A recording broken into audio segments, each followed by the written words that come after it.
कृष्ण कन्हैया लाल की जय। तो इस प्रकार से भक्त प्रहलाद की जीत होती है और आसुरी तत्व की हार और दैवी शक्ति की जीत का ये प्रसंग है। होली प्रसंग जो प्रतिवर्ष हम मनाते हैं कि होलिका दहन, होलिका आसुरी शक्ति है वो नष्ट हो जाती है और प्रहलाद दैवी शक्ति है उनकी जीत हो जाती है। इसके विषय में हमने ये होली सुना। नृसिंह अवतार की कथा यहां पूरी हो जाती है। अब आगे एक हरि अवतार की कथा, जो 24 अवतार की कथा चल रही है, तो हरि अवतार लेते हैं, एक मनवंतर की बात है। तो वहां एक गजेंद्र मोक्ष का प्रसंग आता है। एक हाथी अपने परिवार के साथ में त्रिकुट नामक पर्वत में रहता है। वो 8वें स्कंद में ये कथा है। तो त्रिकुट पर्वत में जो हाथी अपने परिवार के साथ में रहता है, एक बार पानी पीने के लिए सरोवर में जाता है।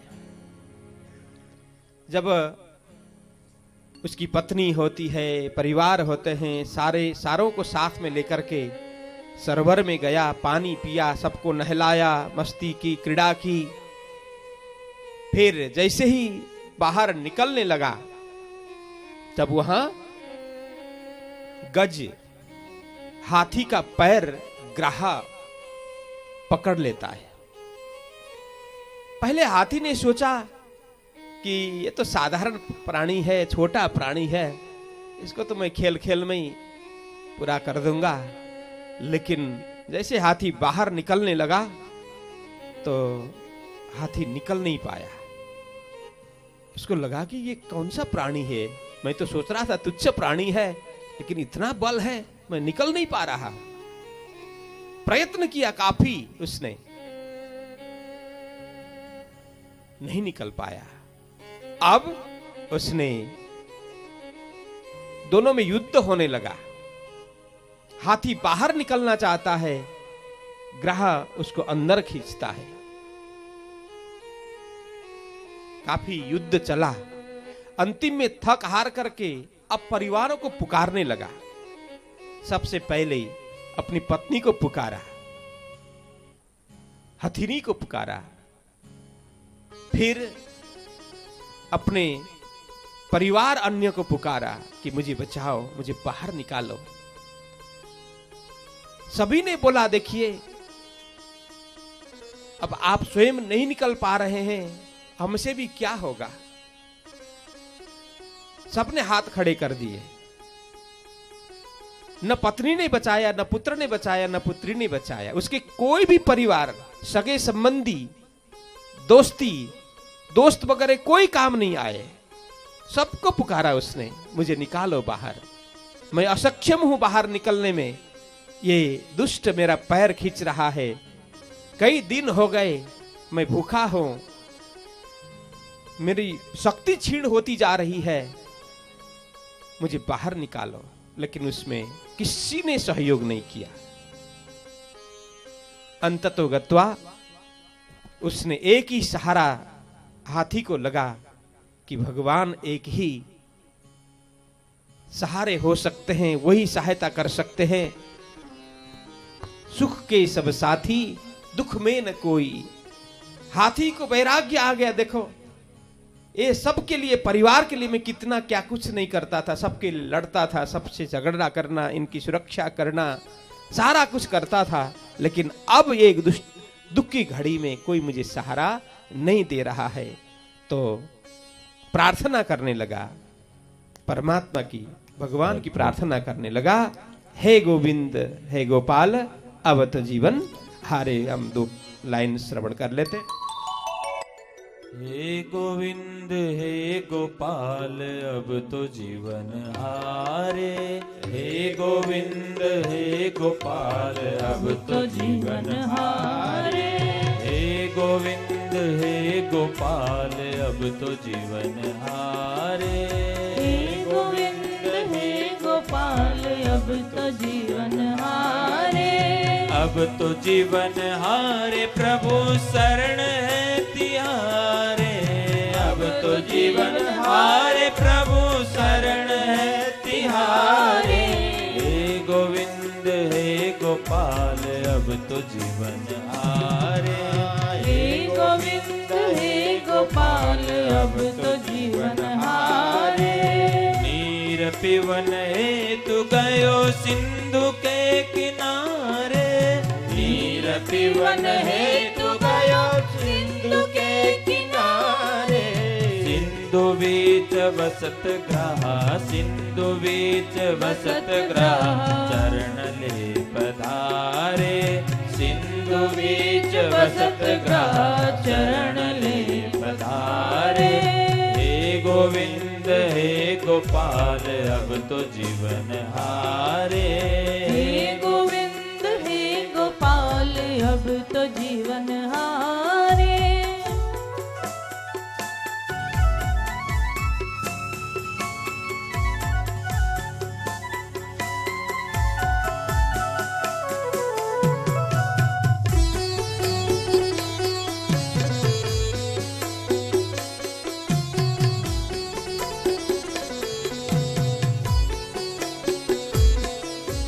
चार पहर युद्ध भयो ले गयो मझधारे। चार पहर युद्ध भयो ले गयो मझधारे। नाक कान डूबन लगे। नाक कान डूबन लगे कृष्ण को पुकारे। नाक कान डूबन लगे कृष्ण को पुकारे। द्वारिका में शब्द गयो शोर भयो भारी। द्वारिका में शब्द गयो शोर भयो भारी। शंख चक्र गदा पद्म। शंख चक्र गदा पद्म गरुड़ ले सिधाए। हे गोविंद हे गोपाल अब तो जीवन हारे। हे गोविंद हे गोपाल अब तो जीवन हारे। हे गोविंद हे गोपाल अब तो जीवन हारे। कृष्ण कन्हैया लाल की जय। अब इस तरह से जैसे पुकार किया गजेंद्र ने, हाथी ने पुकार किया तो पुकार सुनते ही भगवान प्रकट हो जाते हैं हाथी को बचाने के लिए। तो उसी भगवान के स्वरूप को, जिसने हाथी को बचाया, उस स्वरूप को हरि अवतार करके व्याख्या की है। जैसे भगवान को देखा, कहते हैं कि हाथी ने अपने सूंड में से ही एक कमल उसी सरोवर में था, तो कमल पुष्प से उनका स्वागत किया, भगवान के चरणों में समर्पित किया। भगवान ने तुरंत अपने चक्र से, सुदर्शन चक्र से ग्राह का मुख काट करके गज का पैर उसके मुख से अलग किया, हाथी को बचाया। ये कथा बहुत अच्छी है, विस्तार पूर्वक है। इसका यही रहस्य है, वो हाथी ही हम हैं। हम सभी हाथी है, काल है, ग्राह है, और ये संसार समुद्र है। ये संसार, ये भवसागर ही समुद्र है, जिसमें पानी पीने के लिए हाथी गया था और कुछ दूसरा नहीं है। ये संसार सागर वो सरोवर है, हम सभी हाथी हैं, मनुष्य मात्र, जीव मात्र, और काल वो गज है। सारे रिश्ते नाते हाथी के परिवार हैं। जब दुख की घड़ी आती है, हमारा कोई होता नहीं है। इसलिए जो होता है उसको पहले से ही पुकार करके रखें, उससे संबंध जोड़े रखें, अंतिम में वही काम आते हैं। जैसे द्रौपदी को वही काम आए, उत्तरा को भी वही काम आए। जब जब भक्तों को दुख आन पड़ी, पुकारा सबको। जैसे द्रौपदी ने भीष्म पितामह को पुकारा, गुरु द्रोण को पुकारा, कृपाचार्य को पुकारा, पांचों पति को पुकारा, सबको पुकारा। फिर अपने बल पे भरोसा था, मैं भी तो सक्षम हूं, अपने बल प्रयोग करने लगी। साड़ी को अपने हाथ में पकड़ा, हाथ से छूट गई साड़ी। अंतिम में दांत तो बाकी है, मुख से पकड़ा, फिर दांत से पकड़ा। अब वहां से भी साड़ी छूट रही थी। तब अब कोई सहारा नहीं दिखा तो फिर कृष्ण को याद किया। उसी समय फिर साड़ी है कि नारी है, वो प्रसंग हम सभी को याद है। कहने का मतलब है कि जिसके प्रति समर्पण भाव होना चाहिए वही एक है। जैसे हाथी ने सब को पुकारा, कोई काम नहीं आए, अंततः भगवान काम आए, उन्होंने ही बचाया। तो हम भी इस प्रसंग से यही उपदेश ग्रहण करते हैं। अब आगे जाकर के दूसरा प्रसंग है, दूसरे मनवंतर की कथा है। वहां पर भगवान देव और दानवों के द्वारा समुद्र मंथन कराते हैं। समुद्र मंथन के द्वारा 14 रत्न प्राप्त होता है। सर्वप्रथम विष निकला। समुद्र मंथन का प्रसंग सबको याद है। मंदराचल को मथानी, जिसको रई बोलते हैं, मथानी बनाया। बासुकी नाग को नैती बनाया, रस्सी बना करके।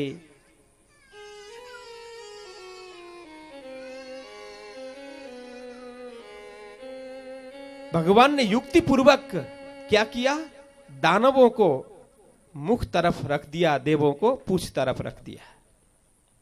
पहले दानवों को पूंछ तरफ रख दिया था। दानवों अपने आप को बुद्धिशाली समझते हैं।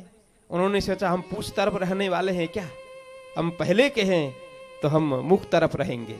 भगवान ने कहा ठीक है, तुम्हारी मर्जी। तो मुख तरफ रहे, बासुकी नाग के पूंछ तरफ देव रहे। अब मुख से विष वमन होता है, ज्वाला निकलती है, उससे जलते हुए भी उन्होंने समुद्र मंथन किया, देव और दानव दोनों मिलकर के। तो वहां से रत्न निकलने लगे। सबसे पहले तो विष निकला। शंकर जी ने, भगवान शंकर जी ने पान किया, इसलिए नीलकंठ कहलाए। फिर दूसरा कामधेनु निकला, ऋषियों को दिया। चंद्रमा निकला, वो भी ऋषि ले गए। उच्चैश्रवा घोड़ा निकला, बलि ने ले लिया। ऐरावत हाथी निकला, इंद्र ने ले लिया। कौस्तुभ मणि निकला, भगवान विष्णु ने ले लिया। पारिजात प्रकट हुआ तो पारिजात को स्वर्ग में स्थापित कर दिया। महालक्ष्मी प्रकट हो गई, भगवान विष्णु के गले में उन्होंने हारमाला पहना दिया, वर्ण कर लिया। फिर उसके बाद में वारुणी, असुरों ने पान कर लिया, असुरों ने ले लिया। रंभादि अप्सरा प्रकट हो गए, सबको स्वर्ग भेज दिया गया। कल्प वृक्ष प्रकट हो गया, उसको भी स्वर्ग में स्थापित कर दिया। फिर अंतिम में कलश लेकर के धन्वंतरी प्रकट हो गए, जिसमें अमृत भरा पड़ा था। बोलो कृष्ण कन्हैया लाल की। अब अमृत पान करने के लिए देव और दानव दोनों में संघर्ष हुआ। मोहिनी भगवान प्रकट हो जाते, मोहिनी के रूप में भगवान अवतार लेते हैं और दानवों को छल करके देवों को अमृत पान कराते हैं। कृष्ण कन्हैया लाल की। अब जब दानव को पता चला कि हम ठगे गए, हमें ठग करके ये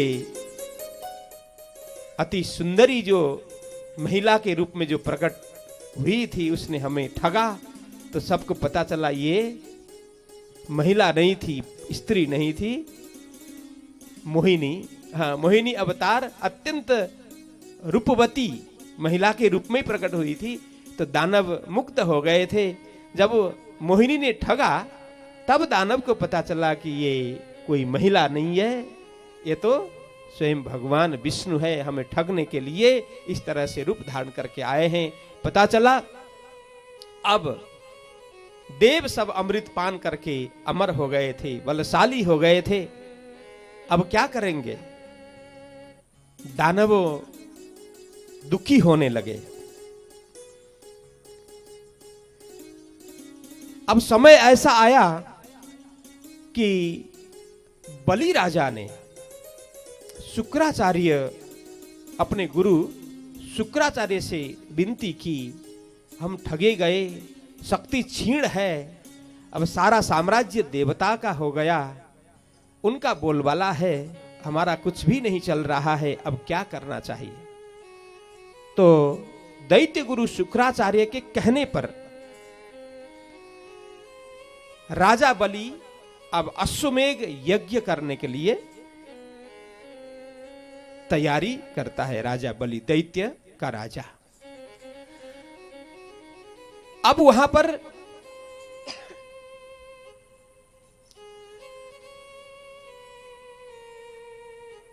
दानव ने पहले तो ब्राह्मणों को खुश किया।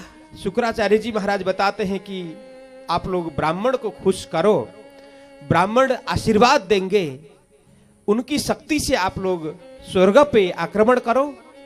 तो खुश किया, ब्राह्मण को दान दक्षिणा इत्यादि खूब किया, खूब खिलाया पिलाया, स्वागत सत्कार किया, सम्मान किया। ब्राह्मण खुश हो गए, विजयी भव का आशीर्वाद दिया दानवों को। तो दानव ने जैसे विजयी भव का आशीर्वाद प्राप्त कर लिया, स्वर्ग पर आक्रमण करते हैं, फिर देवताओं को परास्त करते हैं। इससे दुखी होकर के देव माता अदिति भगवान से प्रार्थना करती है कि मेरे पुत्र, मेरे सारे पुत्रों जे देवता दुखी हो रहे हैं, उनके लिए कुछ करें।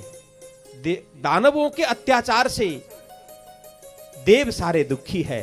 उस समय भगवान सांत्वना देते हैं, आप धैर्य धारण करो, तो आपके गर्भ से ही मैं अवतार धारण करूंगा और दानवों को हनन करूंगा, देवताओं की रक्षा करूंगा, देवताओं को पुनः साम्राज्य दिलाऊंगा। उन्होंने वरदान दिया, व्रत रखने का वरदान दिया, क्या क्या नियम पालन करना है वो सब बताया। अब माता अदिति व्रत उपवास करने लग जाती है और उनके गर्भ से समय आने पर साक्षात भगवान विष्णु के अवतार स्वरूप वामन भगवान प्रकट हो जाते हैं। वामन भगवान की, कृष्ण कन्हैया लाल की। वामन भगवान प्रकट हो जाते हैं। हम झांकी के द्वारा ये भी देखते हैं, जैसे ही कश्यप ऋषि की पत्नी अदिति ने पयोपान के द्वारा जो व्रत उपवास पूर्ण किया, तो उनके गर्भ से कहते हैं भाद्र शुक्ल पक्ष द्वादशी के दिन के ठीक 12 बजे वामन भगवान प्रकट हो जाते हैं। प्रकट होते ही उनका यज्ञोपवीत संस्कार होता है और यज्ञोपवीत संस्कार में माता उनको लंगोट पहनाती है। कहां है वामन भगवान?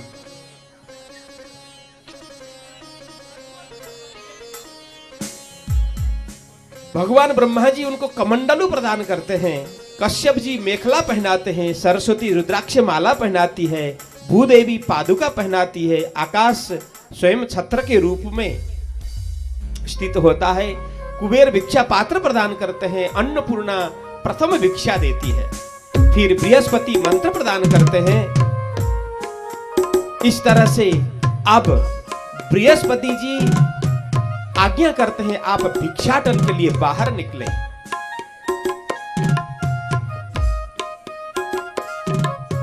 इधर से आना चाहिए।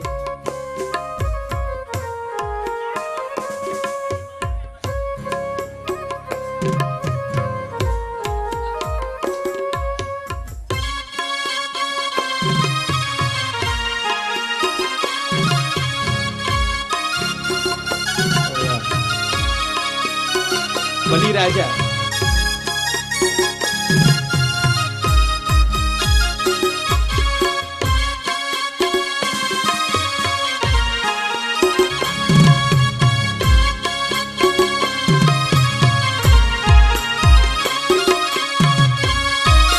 तो बृहस्पति जी ने कहा वामन भगवान को आप भिक्षाटन के लिए जाएं। तो वामन भगवान बोलते हैं मुझे भिक्षा कौन देगा? उस समय कहते हैं देखो बलि राजा नर्मदा तट पर अश्वमेघ यज्ञ कर रहे हैं, आप उस यज्ञ में जाओ।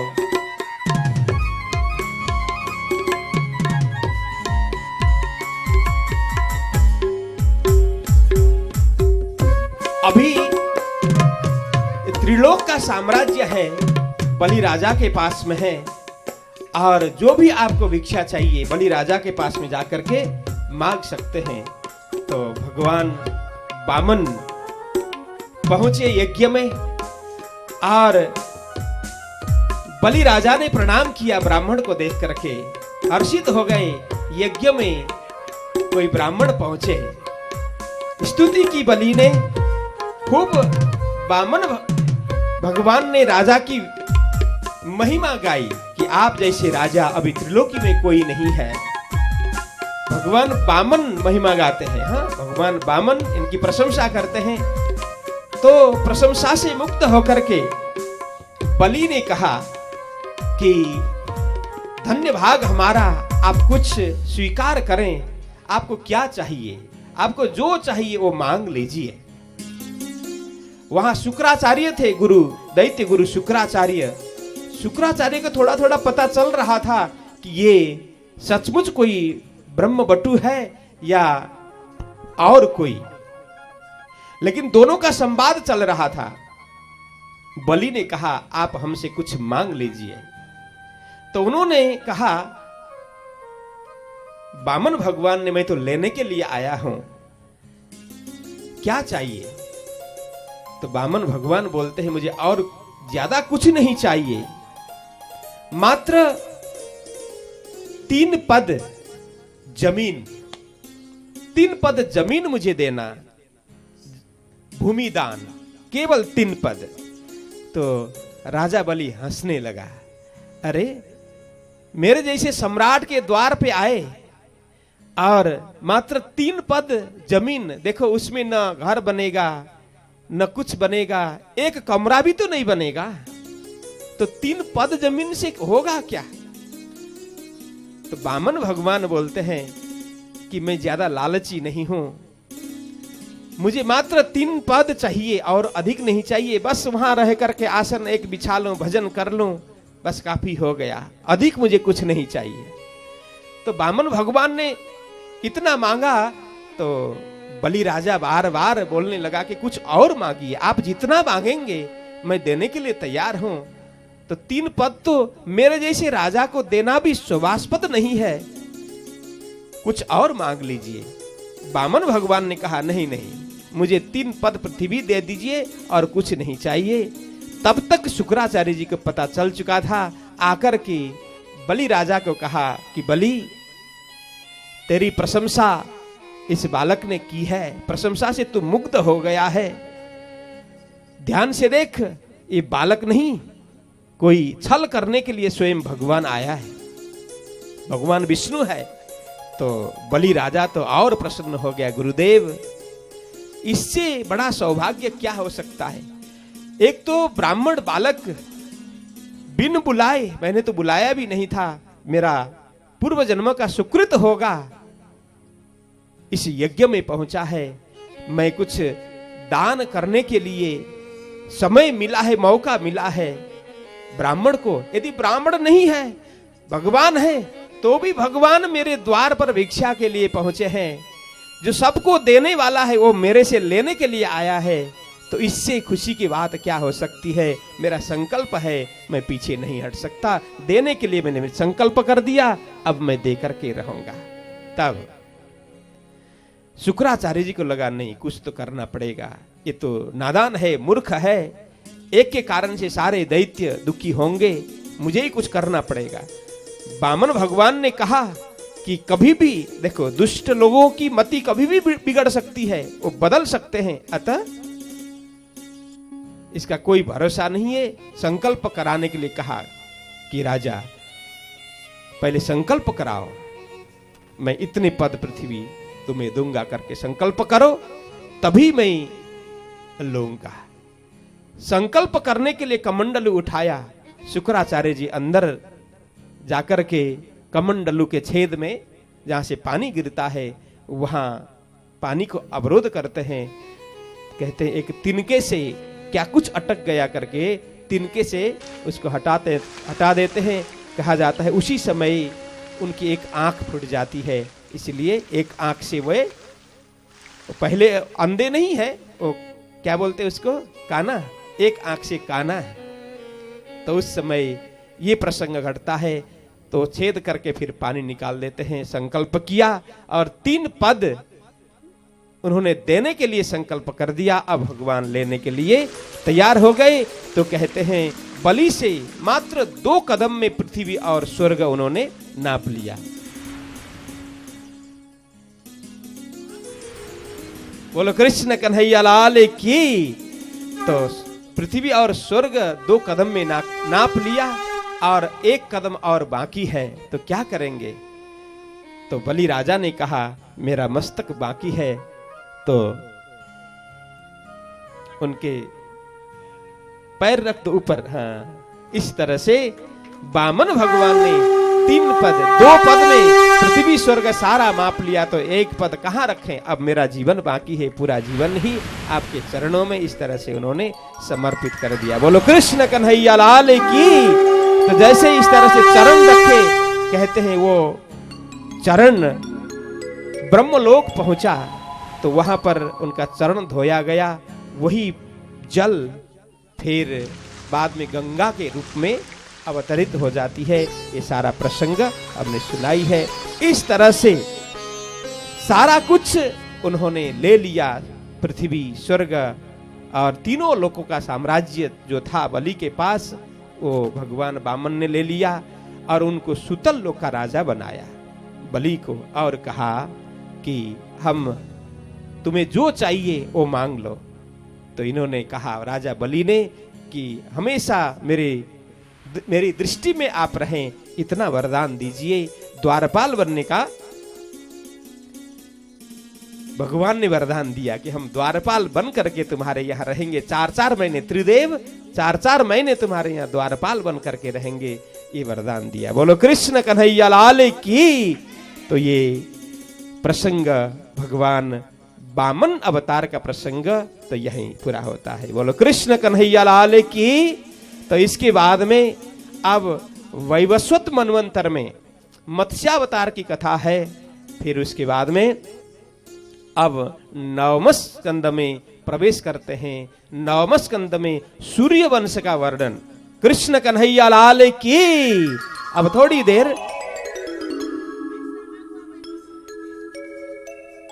सूर्य वंश का वर्णन अब श्रवण करते हैं। सुनो सुनो, अब हो गया, इधर आगे नहीं बोलना।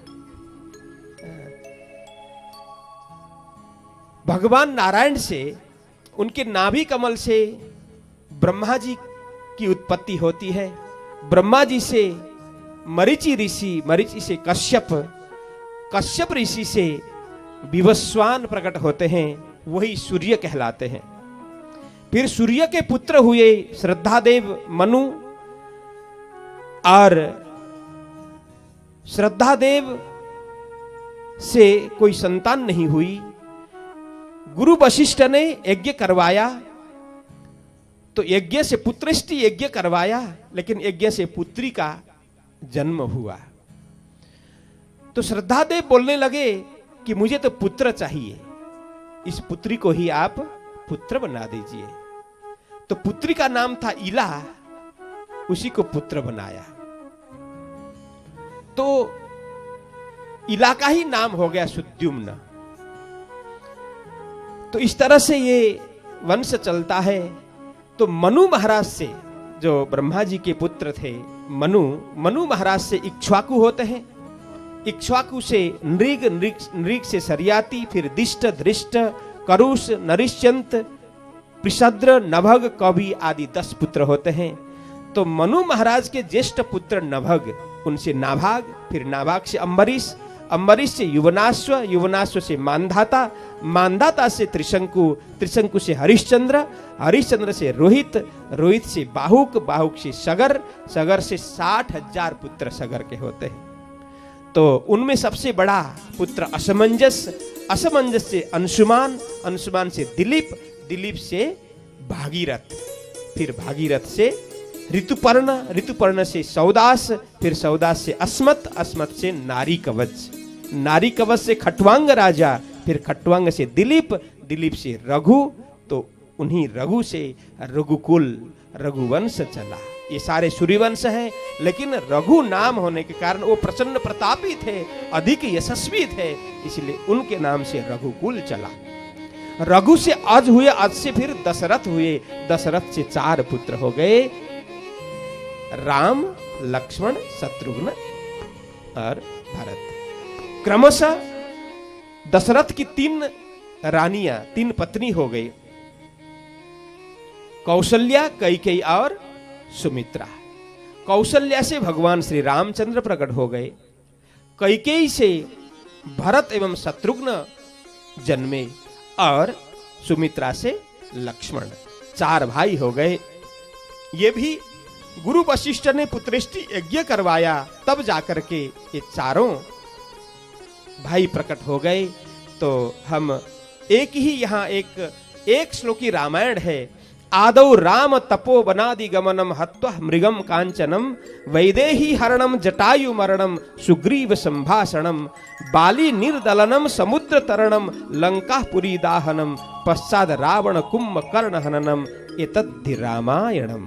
रामायण कथा यहाँ पूरी हो जाती है। बोलो कृष्ण कन्हैया लाल की। तो 2 पद और रामायण के हम श्रवण कर लेते हैं, फिर हम प्रकट कृपाला दीन दयाला कौशल्या हितकारी हर्षित महतारी मुनि मनहारी अद्भुत रूप निहारी लोचन अभिरामा धनो घन श्यामा निज आयुध बुध प्यारी भूषण बन माला नयन विशाला शोभा सिंधु खरारी दुई कर जोरी स्तुति तोरी यही विधि करो अनंता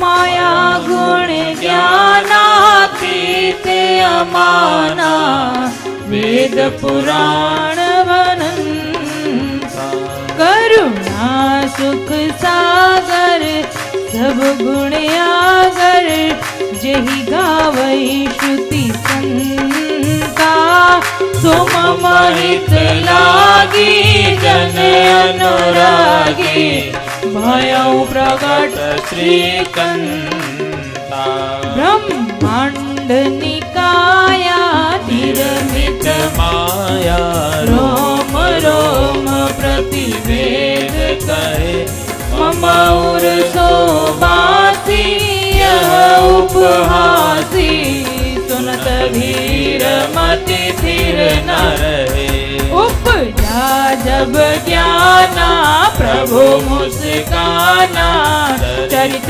बहुविध कीन चहे कई कथा सुहाई मातु बुझाई जही प्रकार सुत प्रेम लय माता पुनि बोली सोमति डोली सजहु तात यह रूप कीजे शिशु लीला अति प्रियशीला यह सुख परम अनूपा सुनि वचन सुजाना रोदन ठाना होई बालक सुर भूपा यह चरित जे गावई हरि पद पावई तेन परई भव कोपा भय प्रगट कृपाला दीन दयाला कौशल्या हितकारी हर्षित महतारी मुनि मनहारी अद्भुत रूप निहारी अद्भुत रूप निहारी विप्रधेनु सुर संतहित लीन मनुज अवतार निज इच्छा निर्मितनो माया गुण गोपाल माया गुण गोपाल माया गुण गोपाल हाँ माया गुण गोपाल राम जी माया गुण गोपाल। बोलो कृष्ण कन्हैया लाल की जय। भगवान श्री रामचंद्र की जय। चारों भैया की जय। अयोध्या धाम की जय। तो रामायण की कथा पूरी श्रवण कर ली। अब राजा परीक्षित जैसे ही ये सूर्य वंश श्रवण करते हैं, फिर बाद में राजा परीक्षित कहते हैं कि गुरुदेव, मैं तो चंद्र वंश में जन्मा हूं, मुझे सूर्य वंश से अधिक चंद्र वंश प्रिय है, अतः आप चंद्र वंश की कथा कहिए। तो कृष्ण कथा कहिए, जिसको सुनने के लिए मैं तरस रहा हूं। अन्य विविध भक्तों की कथा, भगवान की कथा, अवतार की कथा सुनकर के हृदय प्रसन्न हुआ, लेकिन जो प्यास है, जो तरस है, अधिक इच्छा क्या है? कृष्ण कथा श्रवण करने की है। अतः कृष्ण कथा आप श्रवण कराएं। तब जाकर के सुखदेव जी महाराज कहते, परीक्षित, तो चंद्र वंश से श्री कृष्ण की कथा शुभारंभ होती है। जिस वंश में तुम्हारा भी जन्म हुआ, तो उसका विस्तार सुनो। यहां सुनाते हैं, भगवान नारायण के नाभि कमल से ब्रह्मा जी प्रकट हुए। ब्रह्मा जी से अत्रि मुनि, अत्रि मुनि से चंद्रमा, चंद्रमा से चंद्रवंश का विस्तार हुआ। चंद्रमा से बुध, बुध से पुरुरवा, जिसको एल भी कहते हैं। एल का विवाह उर्वशी अप्सरा से हुआ। इनसे 6 पुत्र हो गए, आयु, श्रुतायु, शतायु, रय, जय और विजय। इन्हीं वंश में आगे जाकर के नहुस राजा जो प्रसिद्ध हो गए, जिनका नाम सर्वत्र है। नहुस से यति, ययाति, संयाति, आयाति, बियति, कृति आदि 6 पुत्र हो जाते हैं। इसमें ययाति के 5 पुत्र हुए, यदु, तुर्वसु, द्रुहु, अनुरूप एवं इस प्रकार से जो यदु है सबसे बड़े, तो यदु से यदुवंश चला।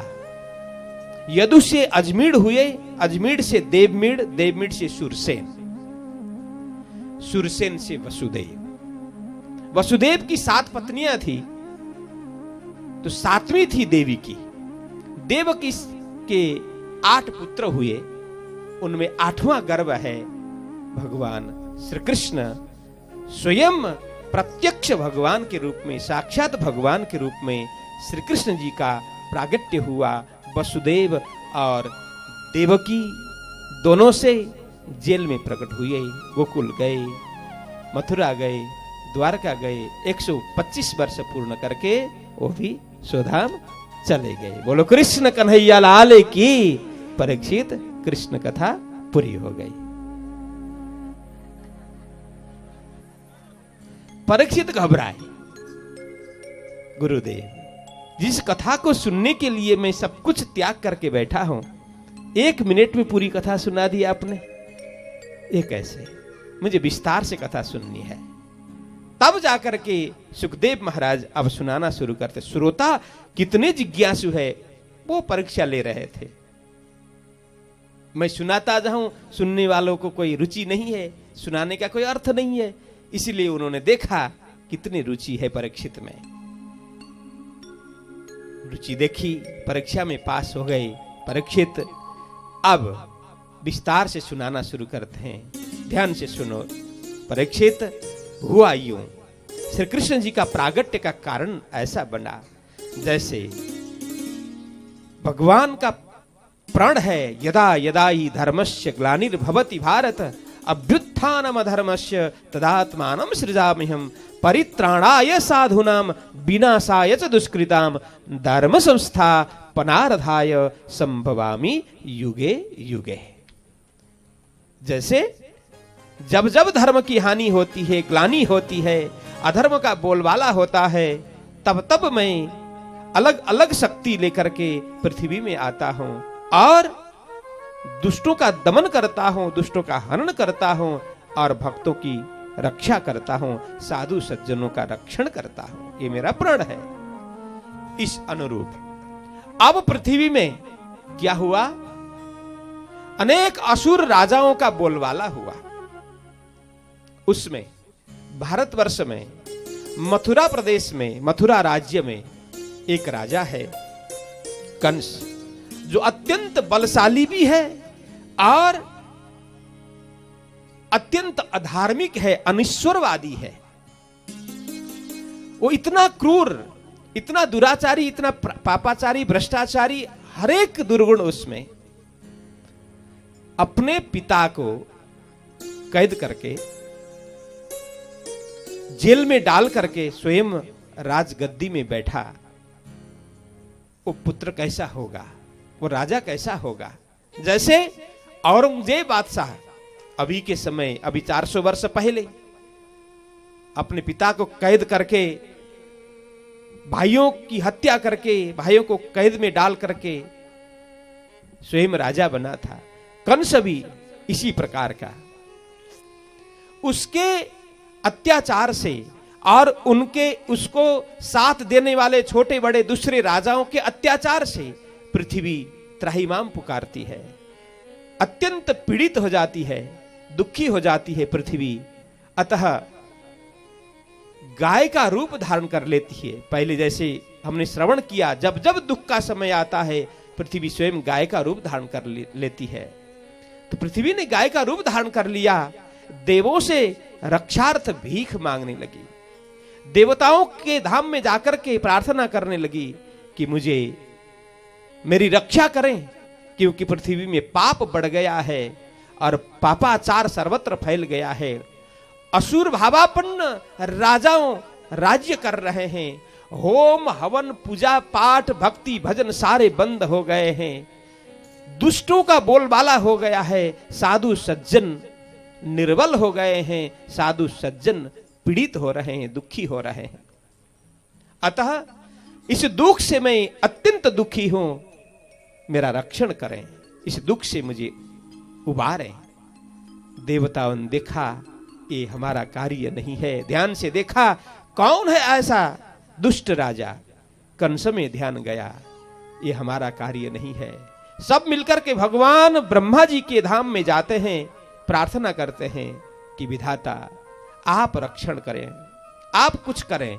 भगवान ब्रह्मा जी ने ध्यान में देखा कि हे देवी, कंस तो महाप्रतापी है, हमसे भी वो मारा नहीं जाएगा, अतः चलो भगवान शंकर के यहां जाते हैं। शंकर के यहां गए सारे, तो शंकर जी ने भी देखा ध्यानस्थ होकर के, उनको भी लगा ये मेरा कार्य भी नहीं है, चलो सब मिलकर के भगवान विष्णु के धाम में जाते हैं।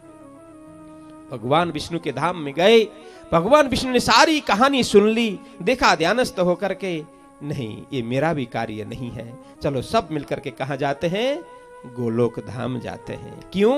क्योंकि कंस गोलोक का है। गोलोक धाम में रहने वाला जो श्री रामा है, वही कंस के रूप में अभी धरती में अत्याचार मचा रहा है। अतः गोलोकीनाथ श्री कृष्ण ही इसका उद्धार कर सकते हैं। चलो सब मिलकर के जाते हैं, प्रार्थना करते हैं। गए सब, प्रार्थना की, भगवान को पता चल गया मुझे सब ज्ञात है, समय हुआ है, मेरा भी अवतरण का समय हुआ है, आपका भी समय अवतरण का हो गया। भगवान विष्णु को कहा, सांत्वना दिया, शीघ्र ही सारा कार्य हो जाएगा, अतः देवी अब चिंता नहीं करो, अपने स्थान पे जाओ, देवता सारे अपने स्थान पे जाओ, सबको बोला, सांत्वना दिया। और गोलोक में अनेक गोलोकवासी लोगों को कहा आप लोग तैयारी कर लो, ब्रज में अवतरण हो रहा है, वहां लीला करनी है। अब इतने में त्रिदेव अपने अपने धाम में गए, सारे देवता अपने धाम में गए, पृथ्वी भी लौट करके आई, प्रतीक्षा करने लगी। समय हुआ, इधर मथुरा में कंस विचार करने लगा, पिता को जेल में डाल करके राजा बनने के कारण मेरा अपयश फैल रहा है, लोग मेरी निंदा कर रहे हैं। इसी तरह से निंदा होती रहेगी, होती जाएगी, तो यह एक राजा के लिए अच्छी बात नहीं है। वो अभिनय करने लगा, अब प्रजा को किस तरह से मैं अपने पाले में डालूं, किस तरह से खुश करूं। उसने सोचा कि अपने चाचा देवक की पुत्री देवकी अभी विवाह के योग्य हो गई है। मेरी बहन अतिशय दिखावा करता था, दुष्ट लोग अतिशय दिखावा ही करते हैं। उसने सोचा इसका विवाह मैं धूमधाम से करूं और सब नगरजनों को बुलाऊं और उनको वस्त्र आभूषण जो भी चाहिए सब दे दूं और प्रजा के हृदय में जो मेरे प्रति नकारात्मक भाव है वो मैं मिटा दूं, प्रजा को अपना बना लूं। ऐसा सोच करके अब किसके साथ विवाह करें, लगा वसुदेव योग्य है। वसुदेव जी से जाकर के बताया कंस ने कि मेरी बहन है, आपके अनुकूल है, आप विवाह करें। वसुदेव राजी हो गए। कृष्ण कन्हैया लाल की। तो अब विवाह का नियत समय आ गया। विवाह का समय आया, विवाह धूमधाम से हुआ। विदाई का समय आया। कहते विदाई में उसने हजारों सेविकाएं, हजारों रथ, हाथी, घोड़े बहुत दहेज में दिए। लोगों की आंखें चौंधियां गई। कभी सोचा ही नहीं था, कभी देखा ही नहीं था इस तरह से कोई किसी ने दहेज देते हुए। कंस ने स्वयं इतना किया लोगों को बताने के लिए। आज भी दिखावा ही अधिक होता है ना, जो दिखावा ही करते हैं वो कंस ही है आज भी।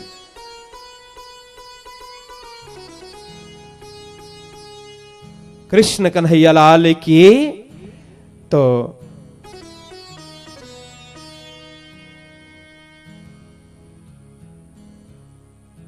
अब विदाई का समय आया। रथ हाँक रहा है रथी, सारथी रथी के रूप में बैठे हैं दो, वसुदेव और देवकी। पीछे भाग में बैठे हैं, पार्श्व भाग में। आगे रथ खींच रहा है सारथी। कंस को लगा कि मैं रथ हाँक लो। रथ हाँकने के लिए उसने वो सारथी को बोला कि तू उतर जा, मैं स्वयं रथ हाँक करके मेरी बहन को विदा करूंगा। सारथी उतरा, वो स्वयं रथ हाँकने लगा। गांव के गुजराती में पादर कहे, गांव ना पादर में पहुंचे, चौक में जैसे ही पहुंचे, ढोल नगारे बज रहे हैं चारों ओर और लोगों के आंख में आंसू भी है। शंख घंट ढोल नगारे सारे बजते जा रहे हैं, विदाई हो रही है। और जैसे चौक में पहुंचा, एक प्रचंड आवाज वहां आती है, मूर्ख कंस, तो जिस बहन को इस तरह से इतने प्रेम में पागल होकर के विदाई कर रहा है, उसके 8वां गर्भ तेरा काल। तुझे मारने वाला वही होगा, इसी का 8वां गर्भ। इतना सुना कंस ने तुरंत घोड़े का लगाम खींच लिया, रोका, रथ रोका और तुरंत अपने कमर में लटकी हुई तलवार खींच करके 16 श्रृंगार से सजी हुई कोमलांगी देवकी के गले में रख दिया उसने, चोटी पकड़ करके। अभी श्रृंगार से सुसज्जित वेणी उसको पकड़ करके देवकी को मारने के लिए उसकी हत्या के मनसाए से तलवार गले में धर देता। ऐसी स्थिति में वसुदेव ने देखा, कहा महाराज ये क्या कर रहे हैं?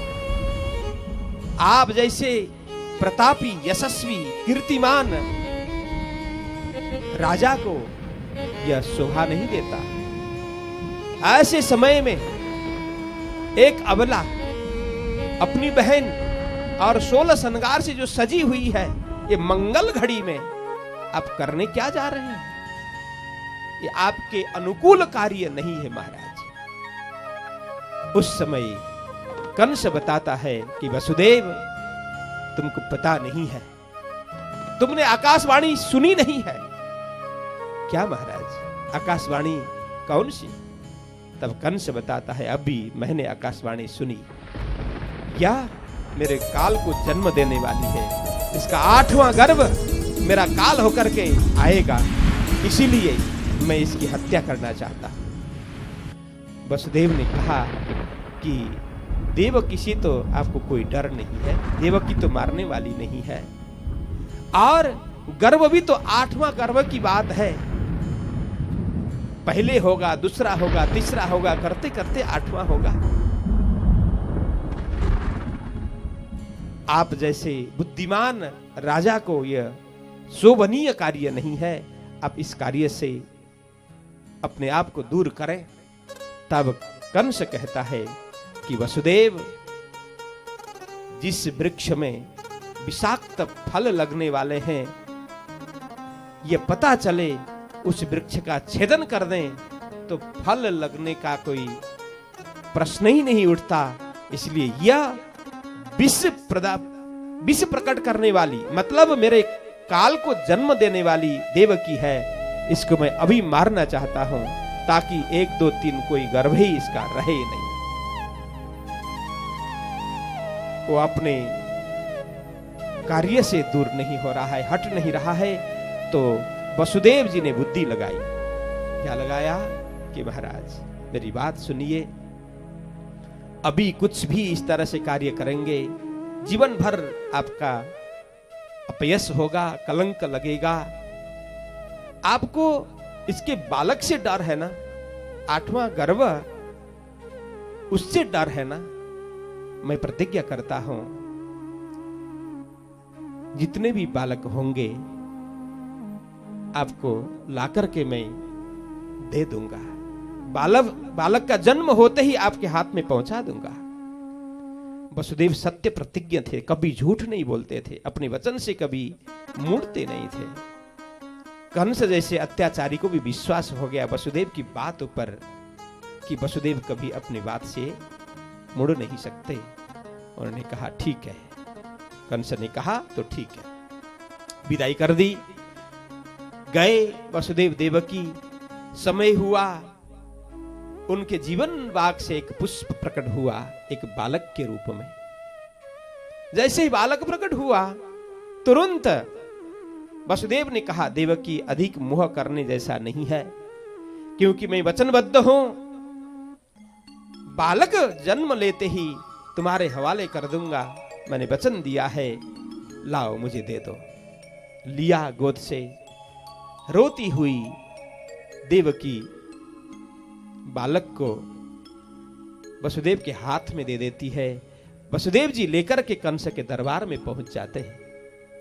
कहा कि महाराज, मैंने जो वचन दिया था उसका पालन मैं कर रहा हूं।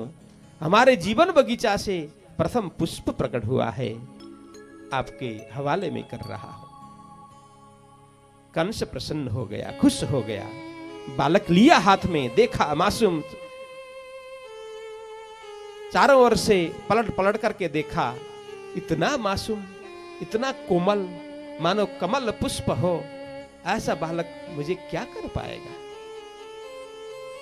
कंस के हृदय में भी थोड़ी देर के लिए दया का झरना फूटा।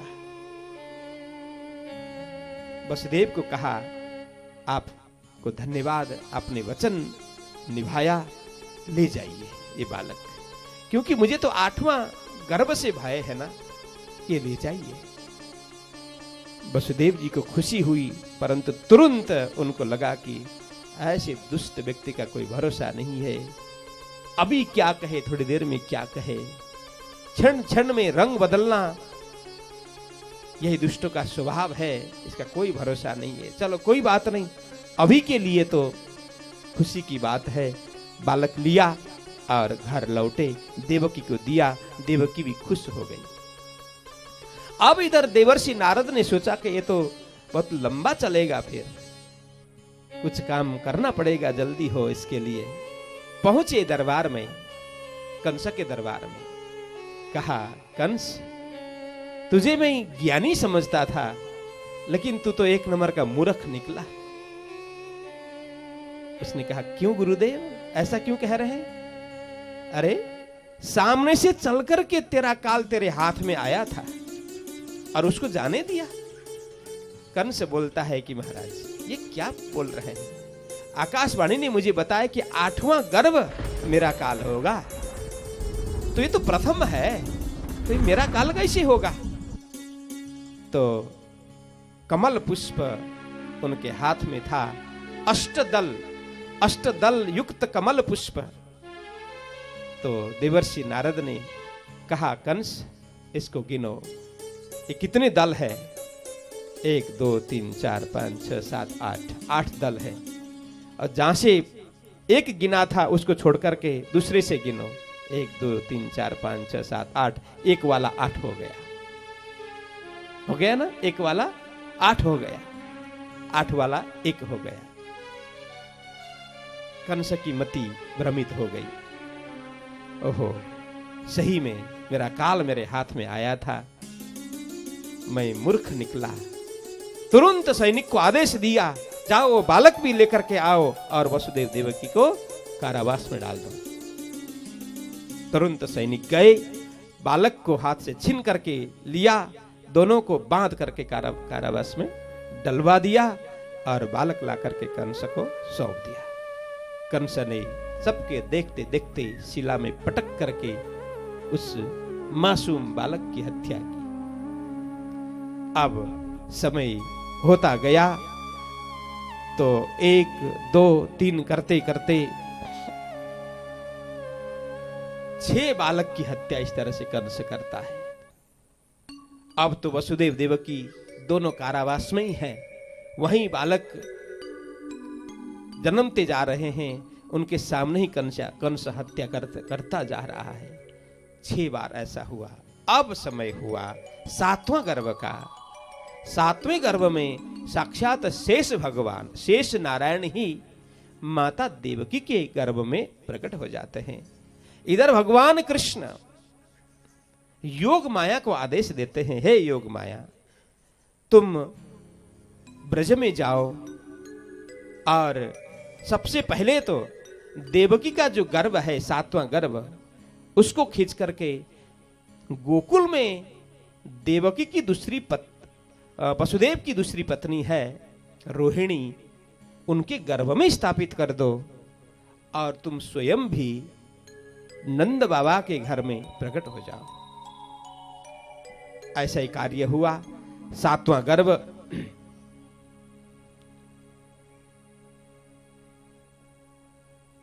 खींच करके रोहिणी के गर्भ में स्थापित किया।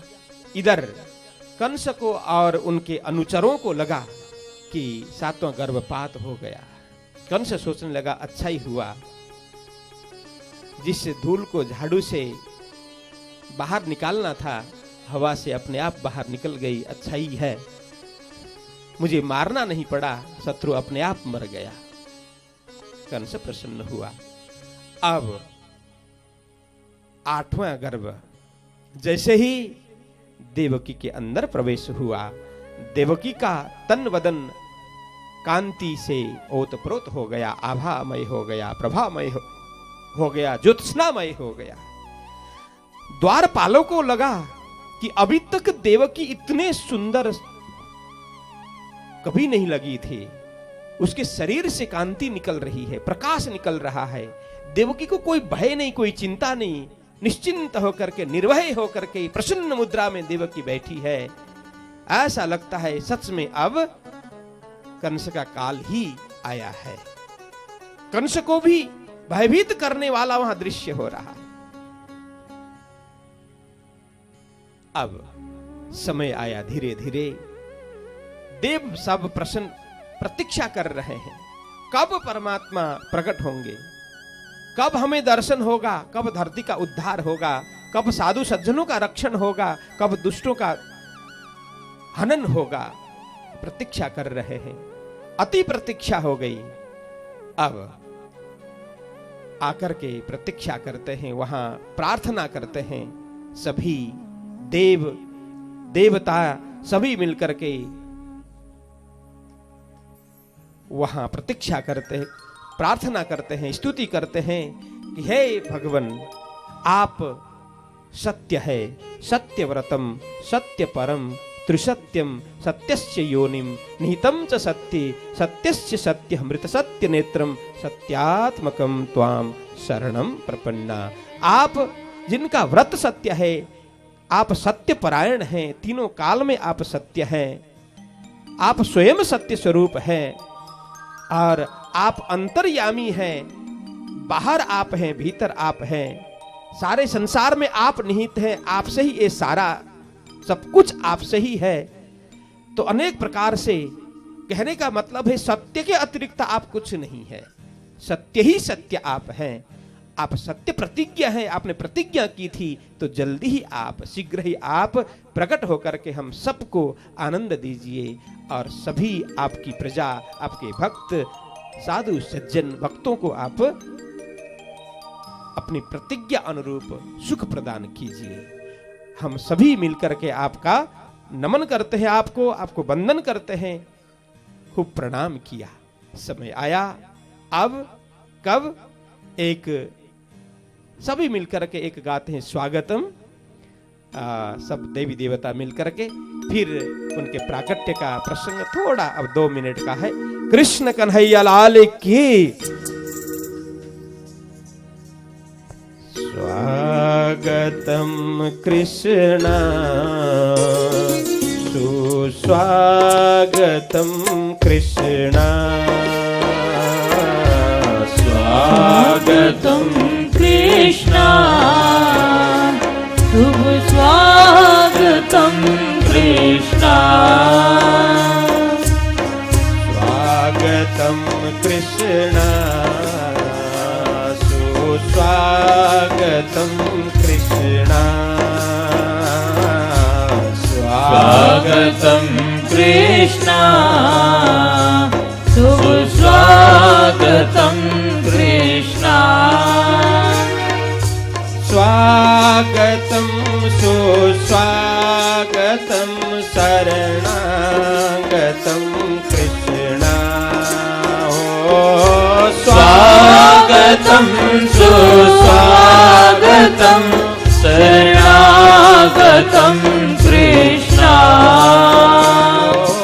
स्वागतम सुस्वागतम शरणागतम कृष्ण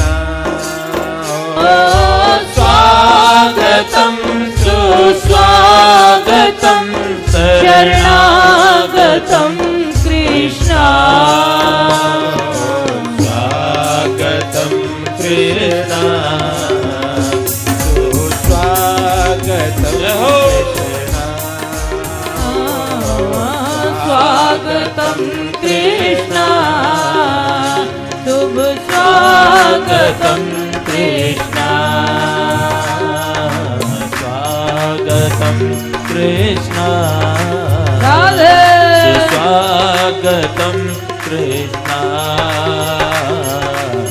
स्वागतम कृष्ण शरणागतम कृष्ण मथुरापुरी कृष्ण मधुसूदना कृष्ण मथुरापुरी कृष्ण परम धाम के कृष्ण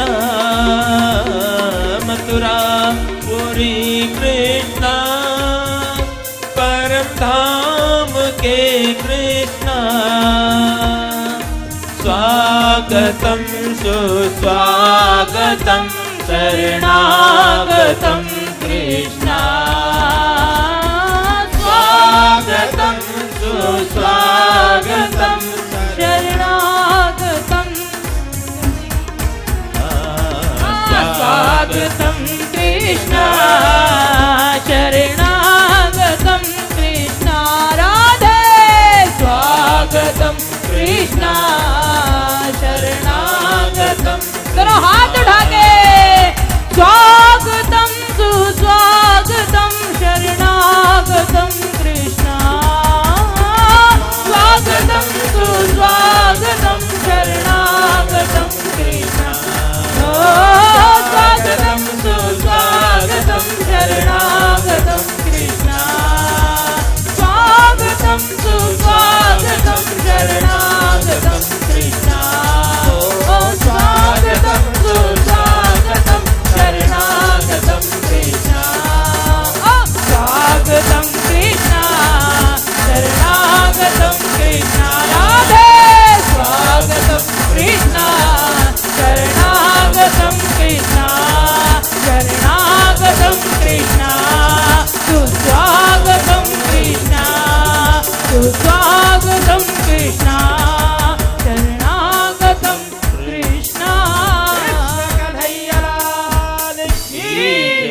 करते करते समय आया भादो महीना, कृष्ण पक्ष, अष्टमी तिथि, बुधवार, रोहिणी नक्षत्र और हर्षण योग, मध्य रात्रि 12 बजे भगवान स्वयं विष्णु चतुर्भुज नारायण के रूप में प्रकट हो जाते हैं। कृष्ण कन्हैया लाल की, सद्गुरु महाराज की, नाथ प्यारे की। कारागृह के अंदर भगवान चतुर्भुज रूप में प्रकट हो गए और वसुदेव देवकी को जो वरदान दिया था, साक्षात भगवान ही तुम्हारे यहाँ पुत्र रूप में प्रकट हो जाएंगे। उनकी भावना थी कि स्वयं भगवान हमारे पुत्र बने, उसको पूर्ण किया।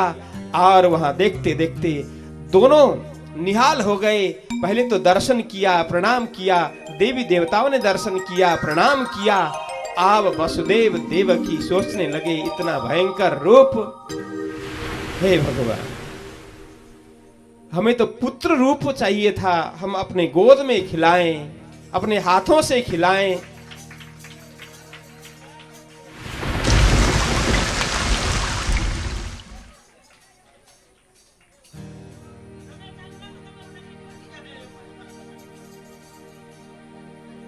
कृष्ण कन्हैया लाल की वहां पर चतुर्भुज भगवान ने, भगवान विष्णु ने समझाया, सभी बात की। देखो, देवकी और वसुदेव को घबराने की कोई जरूरत नहीं है।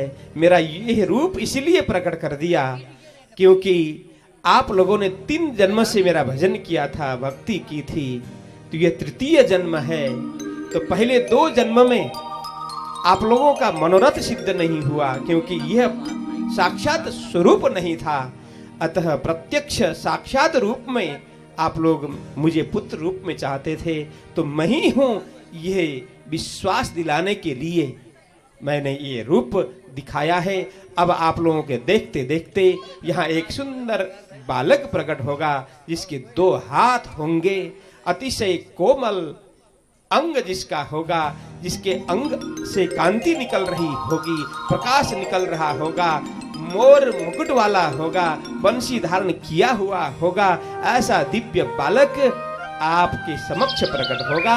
और क्या करना, उसको उठा करके वसुदेव आप गोकुल ले जाना। गोकुल में नंद बाबा के घर में एक कन्या प्रकट हुई होगी, उसको ले आना और इस बालक को वहां छोड़ कर आना। बोलो कृष्ण कन्हैया लाल की जय। नंद बाबा के भयोला, बोलो कृष्ण कन्हैया लाल की जय। तो अब यहाँ ऊपर आएंगे वसुदेव जी। सर्वप्रथम तो थोड़ा प्रसंग सुनेंगे, फिर हम नंद महोत्सव खूब अच्छी तरह से मनाएंगे। अभी कारागृह में है तो बालक 2 भुजा वाला बालक प्रकट हो गया। वसुदेव और देवकी बालक को देख करके बड़े प्रसन्न हो गए और वसुदेव जी सोचने लगे, भगवान ने कहा था इस बालक को उठा करके कहां ले जाना, गोकुल ले जाना, लेकिन मेरे हाथ बंधे हुए हैं, पैर बंधे हुए हैं, कैसे मैं उठाऊं, किसमें उठाऊं, सारा हो गया। तब जैसे उन्होंने उठाने का सोचा, एक टोकरी में बालक को उठाने का सोचा, तुरंत हाथ के जो बेड़ियां, हथकड़ियां खुल गईं, पैर के बेड़ियां खुल गईं और बच्चों को उठाया, दरवाजा भी खुल गया और बालक को लेकर के वसुदेव जी बाहर निकल जाते हैं। बरसात हो रही है, बारिश हो रही है और बालक के ऊपर नाग छत्र लेकर के चल रहा है। यमुना जी दोनों पूर्व में बहती जा रही है और वहां पहुंचे वसुदेव जी और कैसे आगे जाए। यमुना जी के अंदर प्रवेश कर जाते हैं वसुदेव जी। यमुना जी धीरे धीरे धीरे ऊपर आती है। कहां तक?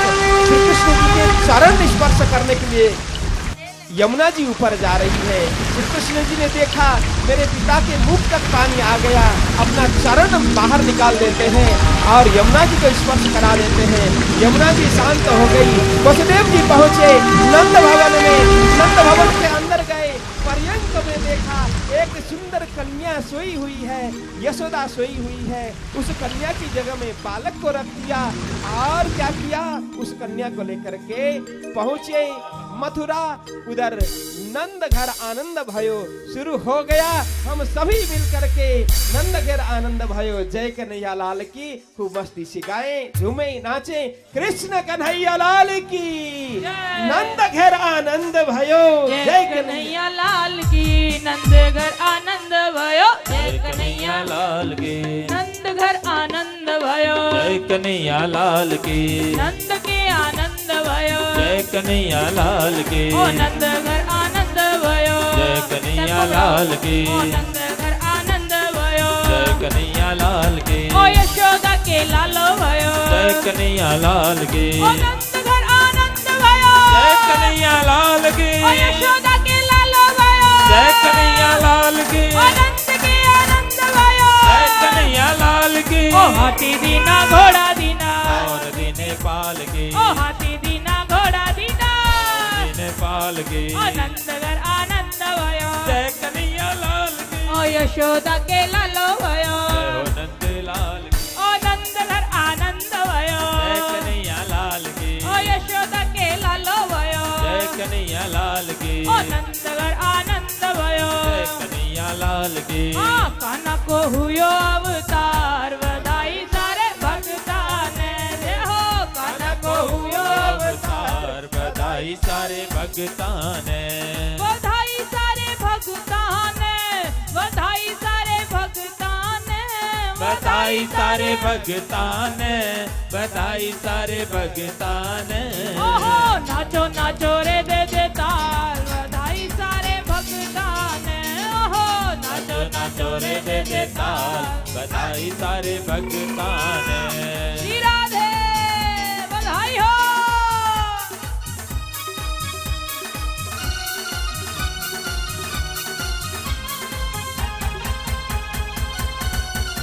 राधे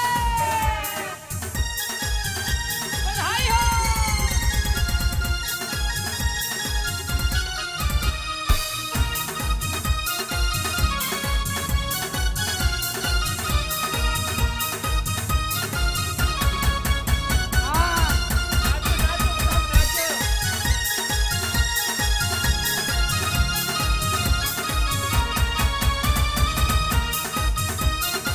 बंधा नाचो, जो आज नहीं नाचेंगे उसे 84 में नाचना पड़ेगा, इसलिए सभी नाचेंगे जय हो।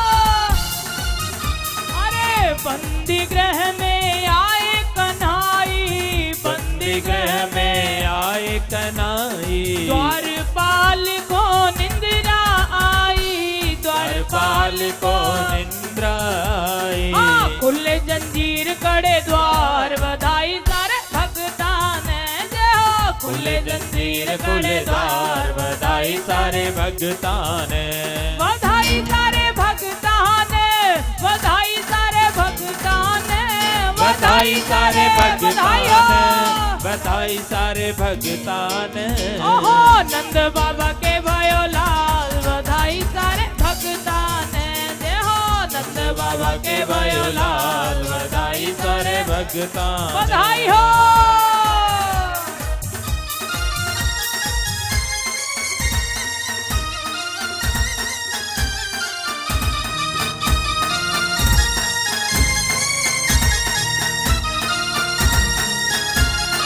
श्री राधे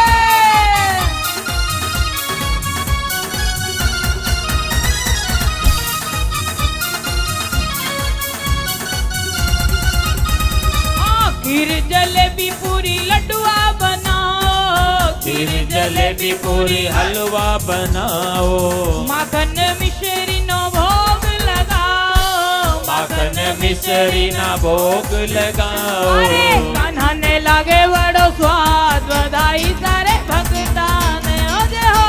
कान्हा ने लागे बड़ो स्वाद, बधाई सारे भक्ता ने, बधाई सारे भक्ता ने, बधाई सारे भक्ता ने, बधाई सारे भक्ता ने, बधाई सारे भक्ता ने, ओहो नाचो नाचो रे दे दे ताल बधाई सारे भक्ता ने, ओहो नाचो नाचो जोरे से दे ताल, बधाई सारे भक्तां ने, बधाई हो बधाई हो बधाई हो, बधाई हो बधाई हो बधाई हो, बधाई हो, बधाई हो बधाई हो बधाई हो, बधाई हो।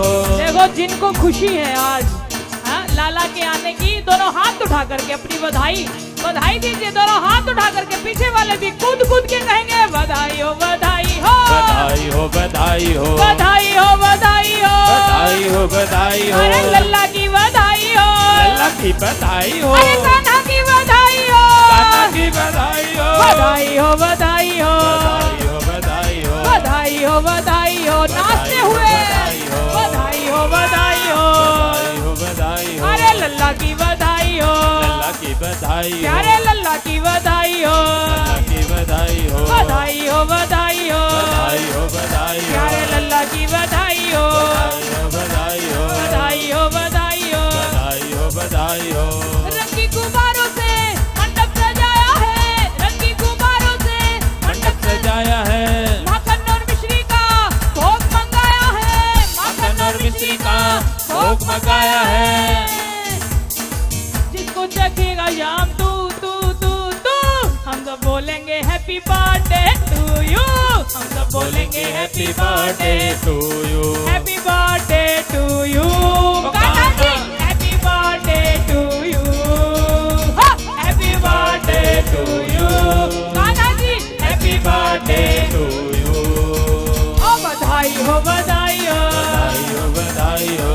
देखो जब आपके घर में पोता धोता कुछ होता है तो कैसे नाचते हो है ना, झूमते हो ना, तो दोनों पैरों से झूमो नाचो कूद कूद के, क्या कहना है 1 2 3 4, बधाई हो बधाई हो, क्या बात है, बधाई हो बधाई हो, बधाई हो, बधाई हो, प्यारे लल्ला की बधाई हो, बधाई हो, बधाई हो बधाई हो, बधाई हो, बधाई हो, बधाई हो बधाई हो, बधाई हो, बधाई हो बधाई हो, बधाई हो, बधाई हो। राधे।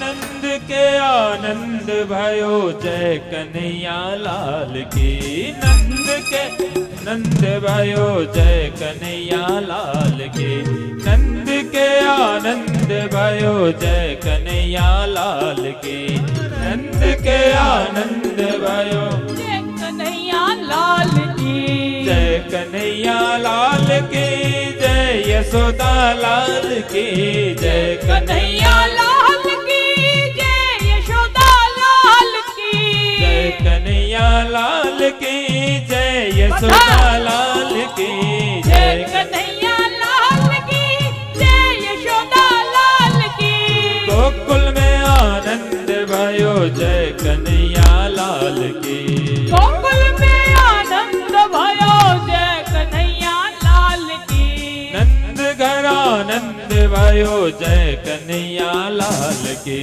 नंद घर आनंद भयो जय कन्हैया लाल की, आते दिने घोड़ दिने और दिने झूमते पाल हुए के, हाथी दीना घोड़ा दीना और दिनी पाल की, ओ हाथी दिने घोड़ा दिने और दिने पाल के, हाथी दीना घोड़ा दीना और दिनी पाल की, नंद घर आनंद भयो जय कन्हैया लाल की, नंद घर आनंद भयो जय कन्हैया लाल की, ओ नंद घर आनंद भयो जय कन्हैया लाल की, नंद घर आनंद भयो जय कन्हैया लाल की, कोटि ब्रह्मांड के अधिपति पाल की, कोटि ब्रह्मांड के अधिपति लाल की, कोटि ब्रह्मांड के अधिपति लाल की, कोटि ब्रह्मांड के अधिपति लाल की, ए गौए चराने आए जय हो पशुपाल की, गौए चराने आए जय हो पशुपाल लाल की। पूनम के चांद जैसी शोभा है लाल की। पूनम के चांद जैसी शोभा है लाल की। आनंद उमंग भयो जय हो नंद लाल की। आनंद उमंग भयो जय हो नंद लाल की। डबल में। नंद के आनंद भयो जय कन्हैया लाल की। नंद के आनंद भयो जय कन्हैया लाल की। नंद के आनंद भयो जय कन्हैया लाल की। नंद के आनंद भयो जय कन्हैया लाल की। नंद के आनंद भयो जय कन्हैया लाल की। नंद के आनंद भयो जय कन्हैया लाल की। नंद के आनंद भयो जय कन्हैया लाल की। नंद के आनंद भयो जय कन्हैया लाल की। गोकुल में आनंद भयो जय कन्हैया लाल की। गोकुल में आनंद भयो जय कन्हैया लाल की। नंद घर आनंद भयो जय कन्हैया लाल की। नंद घर आनंद भयो जय कन्हैया लाल की। नंद घर आनंद भयो बता बोलो जय कन्हैया लाल की बोलो बता। नंद घर आनंद भयो जय कन्हैया लाल की। नंद घर आनंद भयो जय कन्हैया लाल की। नंद घर आनंद भयो जय कन्हैया लाल की। हाथी दिने घोड़ा दिने और दिनी पाल की। हाथी दिने घोड़ा दिने और दिनी पाल की। नंद घर आनंद भयो जय कन्हैया लाल की। यशोदा के लाल भयो जय कन्हैया लाल की। यशोदा के लाल भयो जय कन्हैया लाल की। नंद घर आनंद भयो जय कन्हैया लाल की। नंद घर आनंद भयो जय कन्हैया लाल की। नंद घर आनंद भयो जय कन्हैया लाल की। नंद घर आनंद भयो जय कन्हैया लाल की। निज घर आनंद भयो जय कन्हैया लाल की।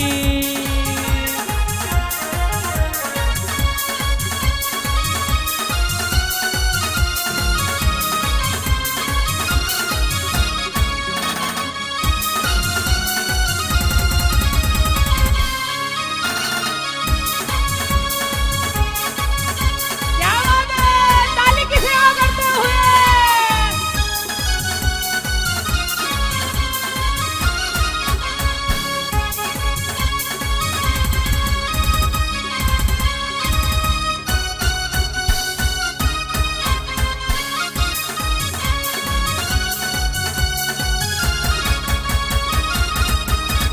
मन कृष्ण भजन नो रंग लाग्यो मन कृष्ण भजन नो रंग लाग्यो। रंग लाग्यो भजन नो रंग लाग्यो रंग लाग्यो भजन नो रंग लाग्यो। मारा कीम करी दाड़ा जाय ओ राज कृष्ण भजन नो रंग लाग्यो ना ना ना ना ना ना हो राज कृष्ण भजन नो रंग लाग्यो। ओ नंद के आनंद भयो जय कन्हैया लाल की। नंद के आनंद भयो जय कन्हैया लाल की। नंद घर आनंद भयो जय कन्हैया लाल की। नंद घर आनंद भयो जय कन्हैया लाल की। भगत सब नाचो रे जय हो। भगत सब नाचो रे ओहो भगत सब नाचो रे। भगत सब नाचो रे। ताली की सेवा करते हुए नाचते हुए। क्या बात है? पीछे वाले भी।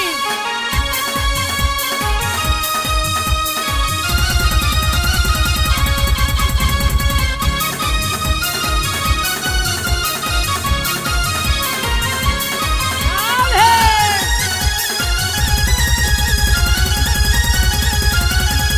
जय हो।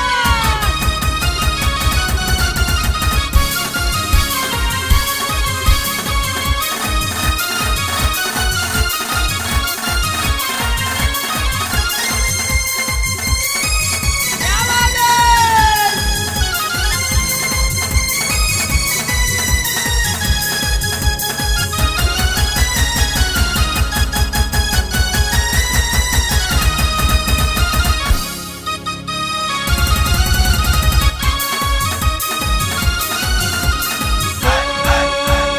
पहले बीज उदय हुआ पूरी जहानो तन सब पुरियों में उत्तम हुई जो धन हे माता આવે નવન તેનો નામ ઉત્તમ ચૌદે ભવનમાં જા બાલાનો વિશ્રામ ધીરે ધીરે બાલાનો વિશ્રામ ધીરે ધીરે બાલાનો વિશ્રામ વંદો સતગુરુ ચરણ કો કરું તો પ્રેમ પ્રણામ असुवरण मंगल करण श्री देवचंद्र जी को नाम धीरे धीरे देवचंद्र जी को नाम धीरे धीरे देवचंद्र जी को नाम कहिए प्रेम सोत्र युगल स्वरूप के चरण निर्मल हो नाया ही सो और धाम वर्णन धीरे धीरे और धाम वर्णन धीरे धीरे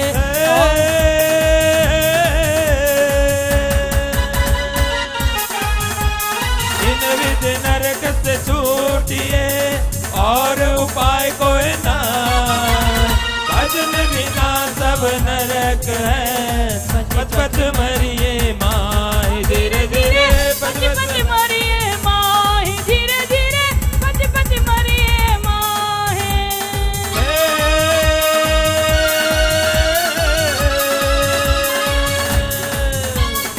एते दिन त्रिलोक में होती जो सुपन तो बुद्ध जी बुद्ध जागृत ले प्रकटपुरी नवतन धीरे धीरे प्रकटपुरी नौतन धीरे धीरे प्रकटपुरी नौतन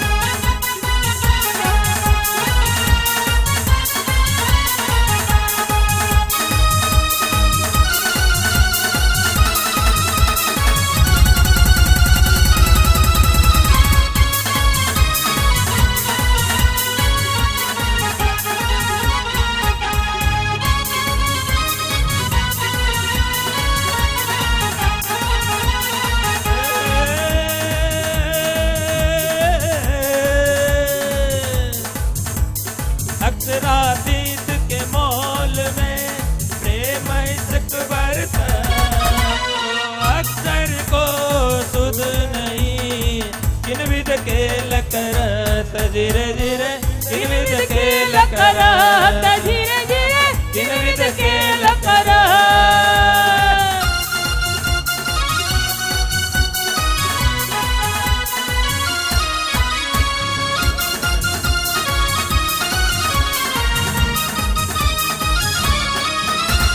मीठे बोले साथ जी हुआ तुम्हारा काम प्रेम में मगन हो तो खुला दरवाजा धाम धीरे धीरे खुला दरवाजा धाम धीरे धीरे खुला दरवाजा धाम धीरे धीरे दरवाजा धाम बोलो बाके बिहारी लाल की कृष्ण प्रगट्य महोत्सव की बता बोल जो एक बार बधाई हो बधाई हो बधाई हो बधाई हो आओ बधा आरती करिए यजमान परिवार आगड़ आओ बोलो कृष्ण कन्हैया लाल की। आप सभी को श्री कृष्ण प्राकट्य की खूब खूब बधाई, खूब खूब बधाई, खूब खूब बधाई, खूब आनंद आव्यो। अब कल श्री कृष्ण बाल लीला बहुत मनोहर लीला है। आप सभी समय सर आएंगे, बाल लीला, विभिन्न बाल लीला श्रवण करके अपने मन मस्तिष्क को, दिल दिमाग को श्री कृष्ण चरण में हम लगाएंगे। आज के लिए सबको प्रणाम। सभी मिल करके आरती करेंगे, फिर यहाँ से प्रस्थान करेंगे। कृष्ण कन्हैया लाल की, सदगुरु महाराज की, श्री प्राणनाथ प्यारे की, श्री पांच नौतनपुरी धाम की, श्री कृष्ण प्राकट्य महोत्सव की, श्रीमद् भागवत महापुराण की, जगत गुरु आचार्य श्री कृष्ण मणि जी महाराज की, समस्त सुंदर साथ की प्रणाम। जेने जेने लागे छे कि हमारा धनी आव्या छे तो बधा बोलजो बधाई हो। અમુક તો બોલતા જ નથી. હા, અમુક લાગે છે કંસ પક્ષના પણ છે અહીં.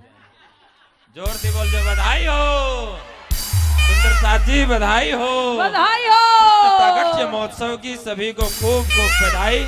आइए बड़े भाव और प्रेम से हाथ जोड़ करके आरती में सम्मिलित होंगे. आरती करवा दो. आरती तो करवा दो. आरती करवा दो पहला. બધાને હેટુ કરી દેશો તમે પહેલા. પછી કરવાનું. પાર્થભાઈ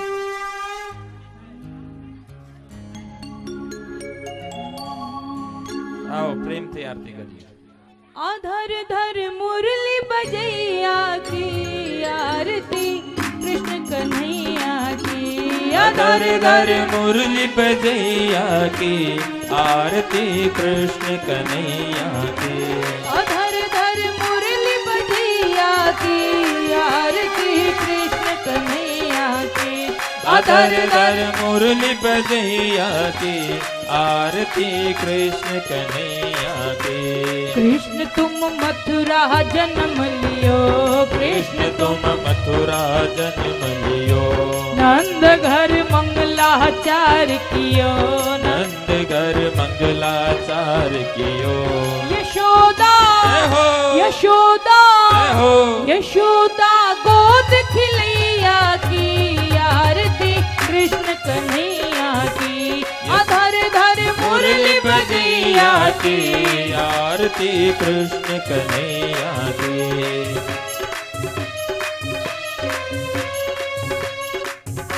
कृष्ण तुम अर्जुन के प्यारे. कृष्ण तुम अर्जुन के प्यारे. श्याम हो भगतन रखवारे. श्याम हो भगतन रखवारे. के वन वन जय हो. यमुना तट जय हो. यमुना तट रास रचैया की आरती कृष्ण कन्हैया की. आधर धर मुरली बजैया की आरती कृष्ण कन्हैया की. कृष्ण तुम यशोदा के छैया. कृष्ण तुम यशोदा के छैया. श्याम बलदाऊ के भैया. श्याम बलदाऊ के भैया. के वन वन जय हो. के वन वन जय हो. के वन वन गाय चरैया की आरती कृष्ण कन्हैया की. आधर धर मुरली बजैया की आरती कृष्ण कन्हैया की. आधर धर मुरली बजैया की आरती कृष्ण कन्हैया की. आधर धर मुरली बजैया की आरती कृष्ण कन्हैया की.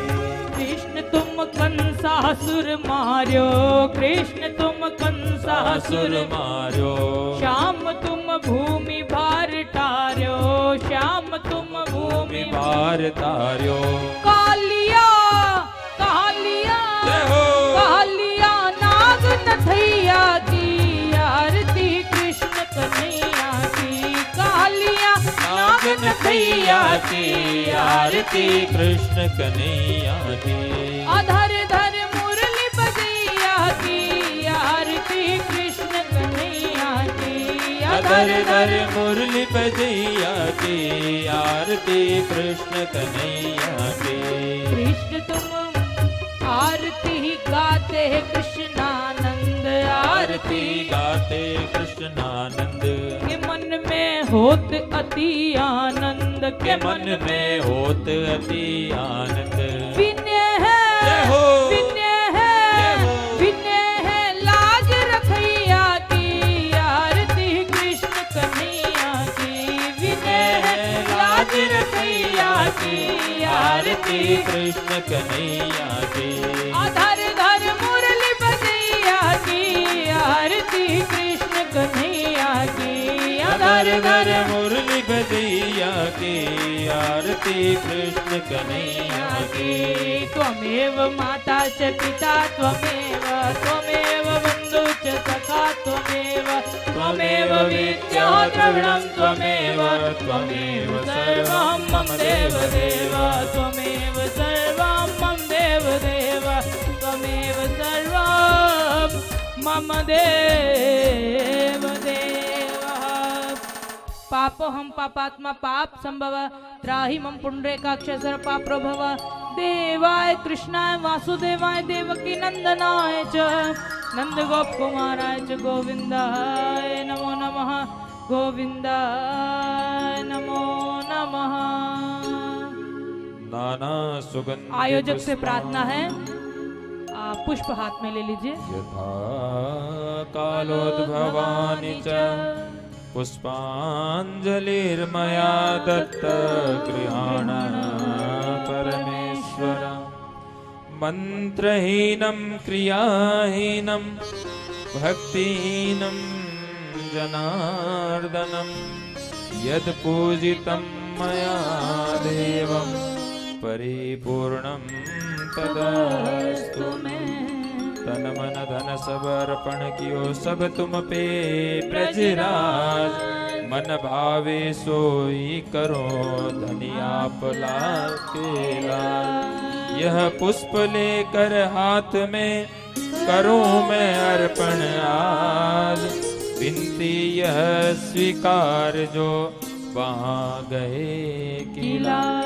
अपराध सहस्राणि क्रियन्ते अहर्निशं मया दासोऽयम् इति मां मत्वा क्षमस्व पुरुषोत्तम क्षमस्व पुरुषोत्तम। पुष्प अर्पित करते हैं।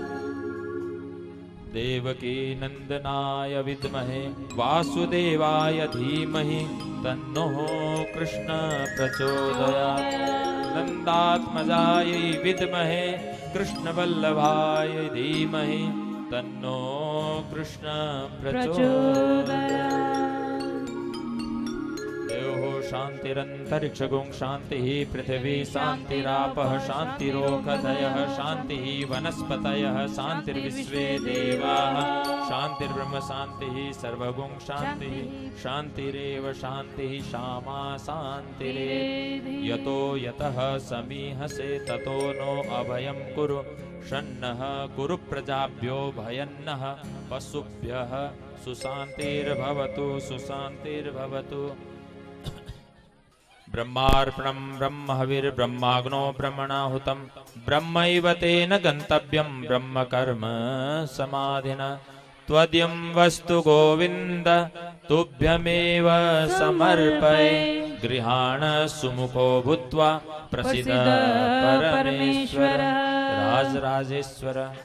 आज ब्रिजेश जी के पूज्य पिताजी श्री सुभाष प्रणामी जी, श्री चाचा जी श्री नरेंद्र प्रणामी जी, आज बधाई भी देना पड़ेगा। कृष्ण जन्म का बधाई। यहाँ पूज्यवती चाची जी हैं ब्रिजेश प्रणामी जी के, संतोष माता जी और रीटा माता हैं, तो वो भी आप भी आएंगे। महाराज जी से आप आशीर्वाद लीजिए। बाद में आशीर्वाद लेने की विधा इसलिए भी है कि समस्त कथा का फल सब सार महाराज जी आप सभी को आशीर्वाद के रूप में प्रदान कर दें।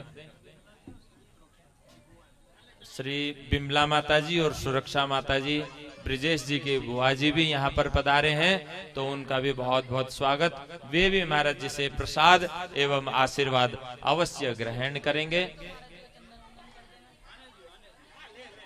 और कल नंद उत्सव मनाया जाएगा बड़े ही धूमधाम के साथ में। और नंद उत्सव के समय में यदि एक पगड़ी की व्यवस्था हो जाए महाराज जी के लिए तो बड़ा ही आनंद हो जाएगा। खूब धूमधाम से नंद उत्सव मनाएंगे और सभी को बड़ा ही आनंद आएगा। और कल चंदन वंदन के लिए भी सभी परिवार यहाँ उपस्थित रहेंगे। सब परिवार यहाँ पर उपस्थित रहना। और जो भी सुंदर साथ जाते हैं तो यदि आप प्रणाम करके जाएंगे तो आपको फल मिलता है उसका, क्योंकि प्रणाम में ही सब फल है। इसलिए हमारा विशेष संप्रदाय का नाम भी श्री कृष्ण प्रणामी निजानंद संप्रदाय है। तो इसलिए प्रणाम में सब आशीर्वाद है, सब फल है, सारी शक्तियां प्रणाम में है। इसलिए परिवार की तरफ से बहुत बहुत बधाई और सभी को बहुत बहुत बधाई।